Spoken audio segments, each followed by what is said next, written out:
Olá pessoal, no encontro anterior nós falamos sobre os efeitos que são gerados nas crianças após uma separação. Hoje nós vamos abordar com vocês como você pode ajudar essas crianças, como você pode tentar blindar esses efeitos. E a gente vai se socorrer de uma apresentação que o Conselho Nacional de Justiça, o CNJ, ele apresenta para a gente como fonte. Então ele apresenta não só os efeitos, as reações típicas e também como que você pode ajudar. O CNJ ele faz uma divisão em 5 grupos de idade. A primeira, ele faz uma divisão de 0 a 2 anos. Sim, porque as crianças ainda em tenra idade, ainda com pouquíssima idade, já sofrem os efeitos dessa separação. O que é importante a gente trazer logo de plano é que tanto para as crianças de 0 a 2, como para a última faixa que a gente vai falar até os 18 anos, existem características que você pode ajudar independentemente da faixa etária. A primeira dela é importante que desde cedo você sempre evite a hostilidade. O conflito vai ocorrer, é natural, mas a hostilidade tem que ser evitada. E um segundo ponto, especialmente quando a criança já começa a interagir, a entender o que você fala, é você falar várias vezes para essa criança de que ela não é a responsável pela separação, ela não é a responsável pelo divórcio, ela não é a responsável que o pai e a mãe já não estão mais vivendo juntos. Então, essas duas formas são formas assim, muito importantes que você tem como ajudar a tentar reverter os efeitos que a separação vai gerar. De 0 a 2 anos, a criança tem uma situação de estresse psicológico em que são reações muito típicas. Quando a criança, por exemplo, deixa de querer comer, chora compulsivamente a todo instante, de repente deixou de desfraldar e volta a usar fraldas. Então, como você faz para poder ajudar a criança nessa etapa? Primeiro que aquela situação de quando a pessoa, o casal que separa, ele está abalado psicologicamente. Então, uma forma que você tenta conseguir blindar é que você cuide de você. Cuide da tua saúde física, cuide da tua saúde mental. E se não for você que vai ficar tomando conta da criança de 0 a 2 anos, que essa pessoa que vai cuidar, que ela esteja realmente cuidando, especialmente da sua situação psicológica. Porque se essa pessoa que vai estar mais tempo com a criança tiver abalada psicologicamente, a criança vai sentir. Uma outra forma também nessa fase que você pode ajudar é no que diz respeito à previsibilidade das rotinas da criança. Então, a criança que vai ser amamentada ou que vai ser alimentada em determinado horário, então é importante que você crie uma rotina regular. Dessa maneira, você vai conseguir evitar esse estresse e de maneira com que ela consiga passar por essa fase de maneira, digamos assim, menos problemática. Você vai conseguir gerar uma segurança maior nessa criança. E aí vamos passar agora para a segunda classificação que o CNJ traz, que são as crianças de 3 a 5 anos. Reações típicas de que essas crianças apresentam, muitas vezes também são uma regressão.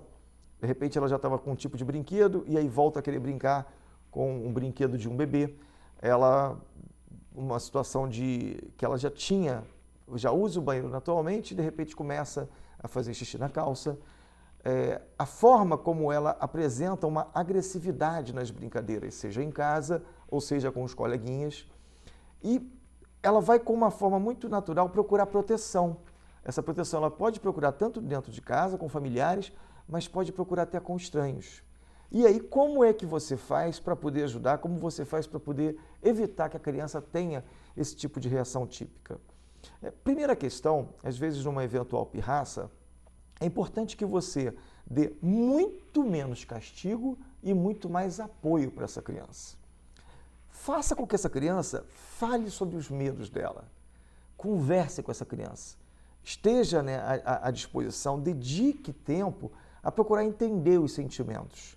Vá nessa conversa tentando demonstrar para ela o que ela está sentindo.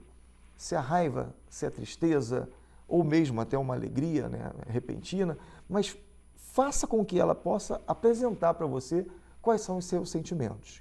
E ainda nessa faixa de 3 a 5 anos, também é importante que você mantenha as rotinas. E provavelmente, como já existirão 2 casas, do pai e da mãe, ideal será que você consiga estabelecer com os 2 rotinas também claras e transparentes que sejam as mesmas. Que aquela criança possa, tanto na casa paterna quanto na casa materna, seja com o pai e com a mãe, o mesmo horário de alimentação, o mesmo horário de sono. Isso vai fazer com que você evite que ela passe nessa fase os efeitos da separação também. A terceira classificação que o CNJ traz são de 6 a 8 anos. Apresenta o CNJ para a gente, o Conselho Nacional de Justiça, que de acordo com estudos psicológicos, mais do que qualquer outra fase, essa fase é onde você precisa dar mais atenção ainda para essa criança. Porque há uma tendência da criança a sentir saudade daquele pai ou daquela mãe que saiu de casa e, ao mesmo tempo, também sentir uma espécie de raiva daquele pai ou daquela mãe que ficou com ele. Então, esses sentimentos começam a gerar uma forma muito conturbada, que gera uma tristeza muito profunda, um sofrimento muito profundo, porque ela fica na dúvida, Mas quem foi o culpado? Foi aquela pessoa que ficou com ela em casa e o outro foi embora. Então, assim, ela tem saudade de quem foi, tem raiva de quem ficou e, ao mesmo tempo, ela começa a fazer pactos de lealdade, ou seja, eu vou prometer alguma coisa para um e o outro não vai poder saber, enfim, e começa a gerar, então, uma confusão muito grande, na criança. O que você pode fazer, então, para essa criança de 6 a 8 anos? Primeiramente, é importante que você encoraje essa criança a ter bom relacionamento com o pai e com a mãe. Então, se você é pai, encoraje essa criança a ter um bom relacionamento com a mãe. E se você é a mãe, encoraje essa criança a ter um bom relacionamento com o pai. Porque especificamente nessa fase, as crianças precisam ser protegidas.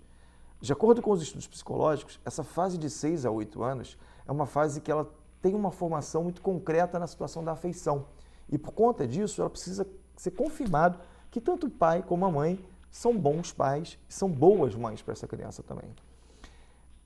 É absolutamente importante que você evite ausências muito prolongadas. Então, por um motivo qualquer, por motivo das brigas, por motivo das confusões, aquela criança fica às vezes 15, 20, 30 dias, 2 meses sem ver o pai, sem ver a mãe.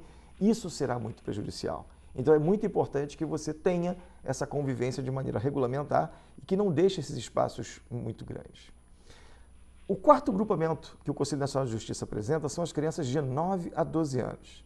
Então, quais são as reações típicas, Essa fase já vai começando a ter uma certa indiferença, aquela situação de divórcio, aquela situação de separação. Ela apresenta uma hostilidade, uma raiva maior, de repente, do nada. Então, aquilo que a princípio para ela era normal deixa de ser e ela começa a ter um certo problema no senso de identidade. Poxa, os meus coleguinhas têm pai e mãe juntos, E eu não tenho. Por que isso acontece?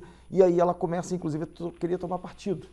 Ela pode querer começar a defender o pai ou querer começar a defender a mãe, e isso vai gerando uma complexidade, isso vai gerando o que provavelmente pode se gerar um trauma. O que é, então, que é recomendado para que você possa evitar, para que você possa ajudar essa criança nessa fase? Primeiro, normalmente, nessa fase, a criança já começa a entender, e se ela tem irmãos maiores, há uma tendência de você transferir as tarefas domésticas, cuidar da criança, varrer a casa, lavar a louça, coisa que antes era o adulto que fazia. Então, isso começa a gerar essa preocupação, esse senso de identidade. Então, é importante que você evite de fazer isso. A questão das regras, mais uma vez, é importante que você continue mantendo regras estabelecidas tanto na casa do pai como na casa da mãe. Agora, fundamental é que você encoraje o seu filho, nessa idade de 6 a 8 anos, a participar das atividades escolares, a participar das atividades esportivas. Isso vai preencher o tempo, isso vai fazer com que ele entenda qual é o tipo de atividade especificamente para aquela idade em que a criança está vivenciando. E aí, na medida em que você vai gerando essas regras de conduta, você vai fazendo a criança entender de uma maneira mais clara aquilo que é o mais importante, que é o direito da criança amar tanto o pai como a mãe. Por isso, ainda que você tenha diferenças, seja com relação a alimentos, seja com relação à pensão, seja com relação a visitas, mas mantenha um discurso, mantenha a imagem do bom pai e da boa mãe, porque a criança, quando ela começa a ouvir as informações desencontradas, as informações ruins, ela vai entender, poxa, então esse é que é o meu pai, esse é que é a minha mãe, e isso daí gera um efeito muito ruim. Então você ajuda essa criança na medida em que você diz para ela que tanto o pai quanto a mãe o amam e vão amá-la para sempre. E aí a gente chega na última classificação, que seria dos 13 aos 18 anos.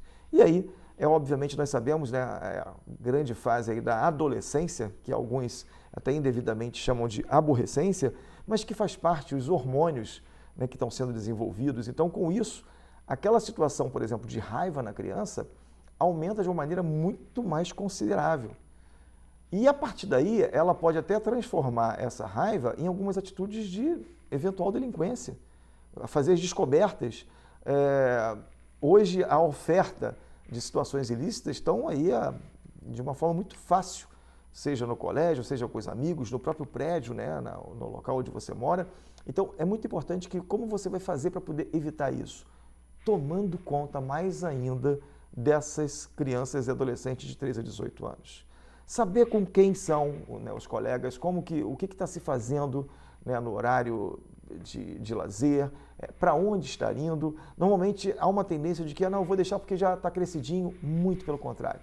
Nessa fase, para um efeito, né, de separação, principalmente, essa criança começa a ter muitas situações e questionar, bom, daqui a pouco eu vou estar sozinha, ou será que vai faltar dinheiro para mim com a separação dos meus pais? Tem uma situação gravíssima que é a sexualidade precoce. Então, por isso também é muito importante, seja do ponto de vista de uma situação de doença, ou seja do ponto de vista, inclusive, de uma paternidade, uma maternidade totalmente inesperada, numa fase que não há nenhuma preparação. E aí, como é que você pode fazer para você poder ajudar essa criança e adolescente? Você adequar a rotina. Então, você vai ter a rotina, né, desse menor, mas você tem que adequar com a sua rotina, ou seja, arrume tempo para poder ir nos lugares com ele, estar junto, para que ele possa saber exatamente o que está acontecendo, né? E perceber que você está dando mais apoio, está dando mais atenção. Além, obviamente, do monitoramento. Esse monitoramento não é mais do que uma proteção que você estará fazendo para os seus filhos. E a gente agora vai para uma parte final dessa forma de proteção, que eu vou mais uma vez me socorrer de John Gottman.